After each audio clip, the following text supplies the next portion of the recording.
అంటే ప్రశ్నించే చోట మనం ప్రశ్నించలేకపోతే, మనం నిలబడాల్సిన చోట మనం నిలబడకపోతే, మనల్ని నిలబెట్టి నిట్ట నిలువున ముంచే వాళ్ళు మన ముందు నిలబడతారు అనేది ఈ కవి గట్టి అభిప్రాయం. అందుకోసమే అతను ప్రశ్నిస్తాడు. మీరందరూ చెప్పారు నెమ్మదైన వ్యక్తి, స్థిరమైన వ్యక్తి, మెత్తనైన వ్యక్తి. అవును, చాలా నెమ్మదైన వ్యక్తి, స్థిరమైన వ్యక్తి. తను ఏదైతే అనుకుంటాడో దాన్ని స్థిరంగా నమ్ముతాడో అది నిజమైతే, అది కరెక్ట్ అయితే. అయినా కూడా ఎంత మెత్తనైన వ్యక్తి కదా, అంటే ఒక నాణానికి బొమ్మ బొరుసు రెండు వేరువేరుగా ఉన్నట్టు ఎంత మెత్తనైన వ్యక్తి అయినా అంత గట్టిగా అడుగుతాడు. అడగడానికి ఏమాత్రం ఒక్క అడుగు కూడా వెనక వెయ్యని కవితను. తప్పును తప్పు అని చెప్తాడు, చెప్పడంలో ఏమాత్రం బెదరడు. అది ఎవరైనా సరే, ఆ స్థానంలో తల్లి ఉందా, స్నేహితుడు ఉన్నాడా, బిడ్డ ఉందా, భార్య ఉందా, అతనికి ఎవ్వరు అన్నది పట్టదు. మనిషిని మనిషిగా ప్రేమిస్తాడు. ఇతనికి కులాలు మతాలు పట్టవు. బహుశా వీరితో పాటు పనిచేసే స్నేహితులకు తెలిసే ఉంటుంది ఈ విషయం.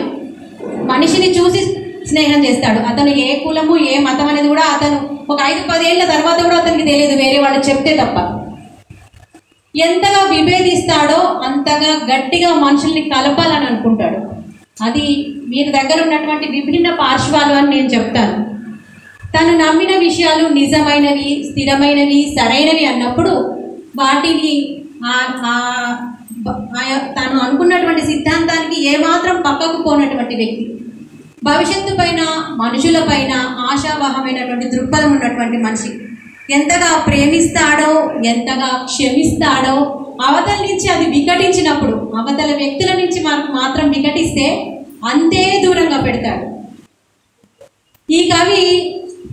ఈ కవిని ఒక్క వాక్యంలో నేను చెప్పాలి అంటే, ఇతను ఒక నిత్యం చిగురించే ఒక పసి విత్తనం. ఈ కవి వర్తమానాన్ని విపరీతంగా ప్రేమిస్తాడు. బంధాలకు, అనుబంధాలకు ఎంత బలంగా విలువ ఇస్తాడో, అవి భారమైనప్పుడు మాత్రం వాటికి దూరంగా ఉండడంలో వెనుకాడడు. అలాంటి సలహా చెప్పడంలో కూడా వెనుకాడడు.